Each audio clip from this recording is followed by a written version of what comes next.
Remember Live Aid in 1985, that symbol of concern and generosity? Did you know that during that year, the hungriest countries in Africa gave twice as much money to us in the developed world as we gave to them? There was another famine last year. Perhaps you were one of those who took part in Red Nose Day. Did you know that before that day was over, the equivalent of all the money that Comic Relief had raised in Britain, about £12 million, had come back to the rich countries? For every day this amount is given by the poorest to the rich as interest payments on loans that most of them never asked for or knew existed.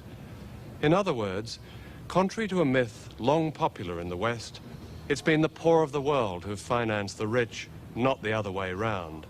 And this film sets out to explain why. It's also a film about war. A war you don't see on your television screens, for it's seldom news. It's been described as a silent war. Instead of soldiers dying, there are children dying.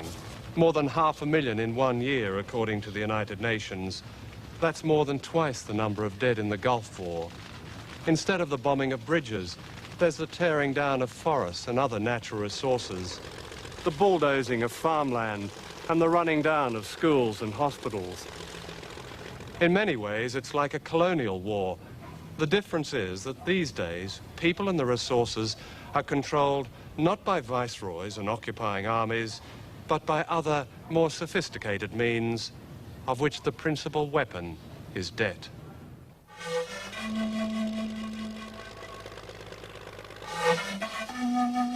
There are no bullets, but it's a war in which people are dying.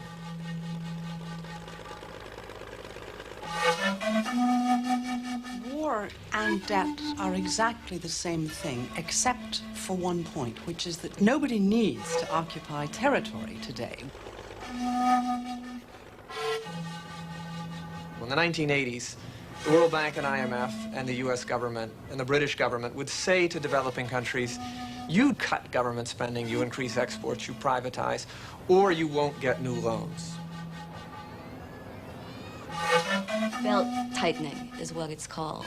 What you do is tighten those notches that are easiest to pull. Those notches that affect children, that affect poor people, that affect people who have no power in a political system.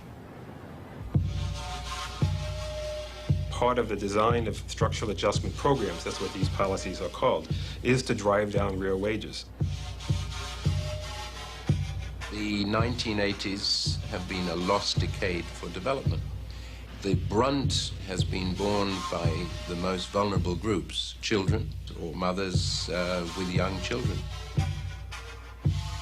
To understand the debt question, one has to understand first that what is taking place today is the greatest transfer of public wealth to private hands in the history of this earth. The process of coercing most of humanity into debt as a means of controlling their resources, their labor and their governments began almost half a century ago. It was not called colonialism. That was a term made defunct by World War II. There were new, hopeful euphemisms. Indeed, this was the beginning of what President Bush now calls the New World Order.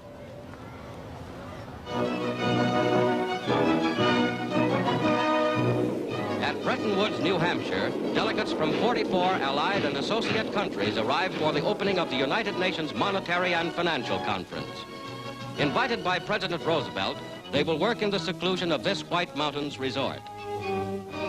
Along with the International Monetary Fund, the World Bank was set up at the Bretton Woods Conference in America in 1944. The bank's aim was to finance the reconstruction of Europe, then to develop the Third World.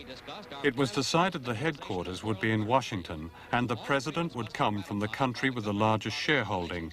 And of course, the United States is the largest shareholder. The World Bank operates under great secrecy and limited accountability. Every World Bank official is granted immunity from legal action anywhere in the world. Summing up the importance of Bretton Woods, Mr. Vinson says, ours is a mission of peace, designed to establish the economic foundations of peace on the bedrock of genuine international cooperation. What this idealism really meant was spelt out in the charter they were signing: to promote private foreign investment by means of guarantees or loans made by private investors. Mr. Rao, would you describe the aims of the World Bank as idealistic? Well, the bank really is a development bank. The main focus of the bank is poverty alleviation and development of countries which are relatively low in income. I guess that's a pretty idealistic frame of mind, set of objectives. At the same time, though, the bank is a bank and has to worry about its bottom line, its standing in the markets, and is therefore necessarily a fairly hard-nosed financial institution as well. The World Bank has always been deceptive about its role in the international economy. It attempts to portray itself as an institution looking out for the interest of not only poor countries, but for poor people within those countries. That has never been the case.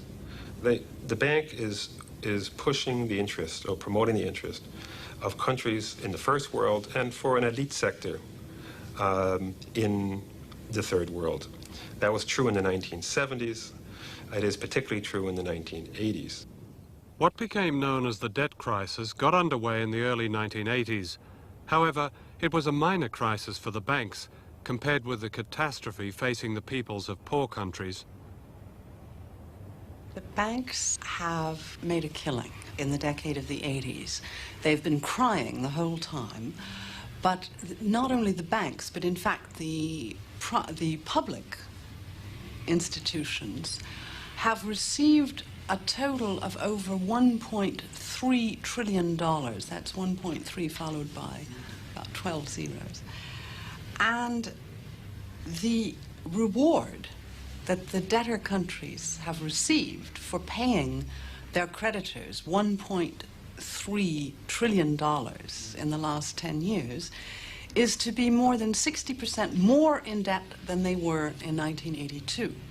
So if there is no change, this can go on forever, with the debtor countries remitting an average of $12 billion every month.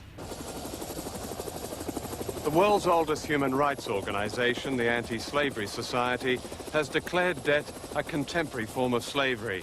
Nowhere is this more vividly demonstrated than here in the Philippines, where 44% of the national budget is given to paying interest charges to foreign banks, compared with just 3% for health services.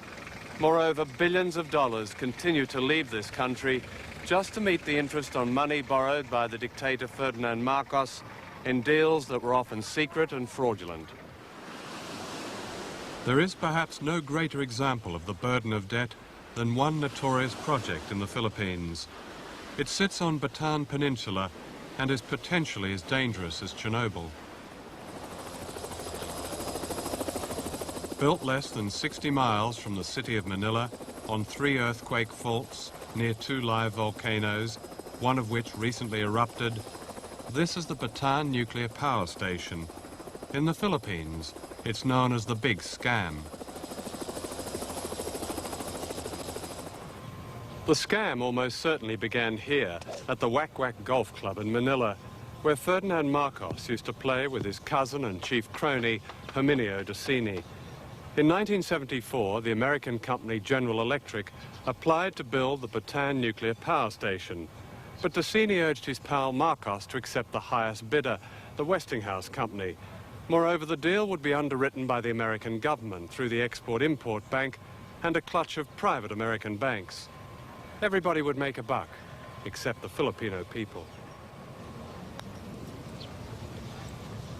By 1977, President Carter had stopped the building of nuclear power plants because of their inefficiency and faulty design.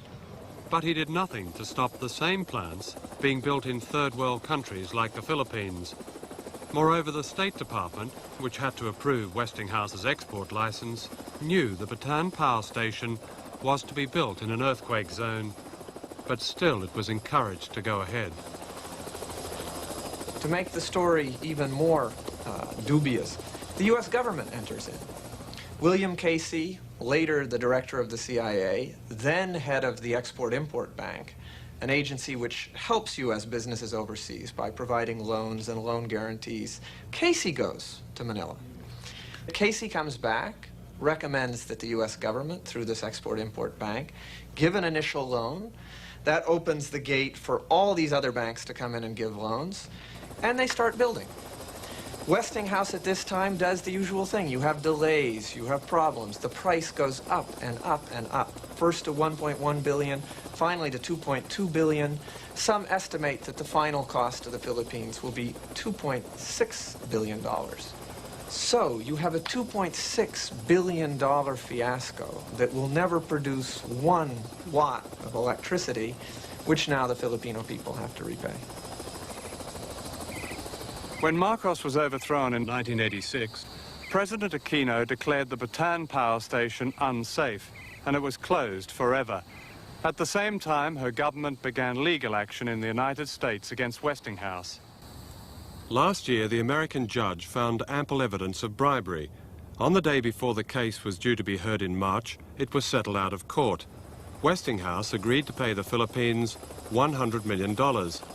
But remarkably, the Aquino government agreed to give Westinghouse $400 million just to make the power station work, regardless of its position in an earthquake zone. And this $400 million will be borrowed from the same American Export-Import Bank and will have to be repaid by the Filipino people, most of whom live in poverty. Why should the Filipino people now, having got rid of the dictator Marcos, repay money that he got from the World Bank, much of it which he and his cronies pocketed?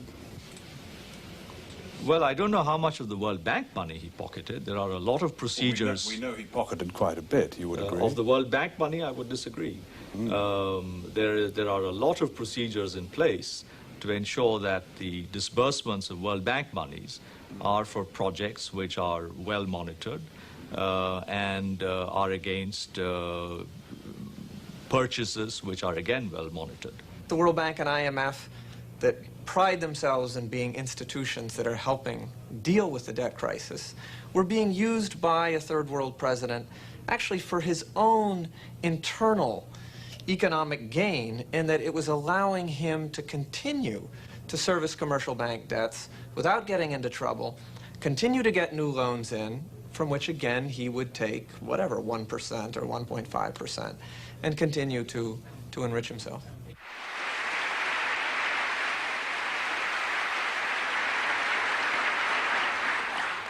Finally, may I turn to that other slavery, our $26 billion foreign debt.